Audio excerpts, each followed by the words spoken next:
আজকেও যারা বুঝতে পারছে সামনে ইসলামের দেশ, কোরআনের দেশ, ইসলামী আন্দোলনের দেশ, ইসলামী দলের দেশ, আলেম ওলামার বাংলাদেশ, এক শ্রেণীর মানুষেরা বুঝতে পারে এখন থেকেই বিরোধিতা শুরু করেছে। জোরে বলে ঠিক না বাঠে? আবু জেহেল ভালো করে জানতো মুহাম্মাদের মতো আর ভালো মানুষ নাই। আল্লামা সাঈদীকে তারা ভালো করে জানতো। সে যুদ্ধ অপরাধী নয়। বদরের যুদ্ধের একটি ছোট্ট ইতিহাস আমি আপনাদের মাঝে তুলে ধরতে চাই। বদর যুদ্ধে আবু জেহেল উপস্থিত।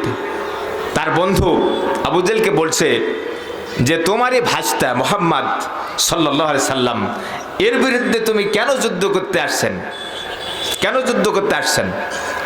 আচ্ছা বলেন তো একটা সত্য কথাই বদরের মাঠে, যে মুহাম্মদ আসলে কেমন মানুষ? তখন আবু জেহেল বলছে, দেখো কেউ আশেপাশে আছে নাকি? সত্য কথা যদি ফাঁস হয়ে যায় তাহলে তো মুশকিল। তখন বলছে না, কেউ নাই, বলতে পারেন, অসুবিধা নাই। আবু জেহেল যখন বলছে তার বন্ধুকে যে শোনো, আমি আমার জীবনে আমার এই বয়সে যত মানুষকে আমি দেখেছি, মুহাম্মদুর রাসূলুল্লাহ সাল্লাল্লাহু আলাইহি সাল্লামের মতো ভালো মানুষ আমার চোখে আর পড়ে নাই। কে বলছে? আবু জেহেলের বন্ধু আবু জেহেলকে বলছে। তাহলে বিরোধিতা করেন কেন? তার বন্ধু প্রশ্ন করলেন, তাহলে বিরোধিতা করেন কেন? তখন সে বলল যে বেটা বুঝিস না, আমার তো চেয়ার চলে যাবে।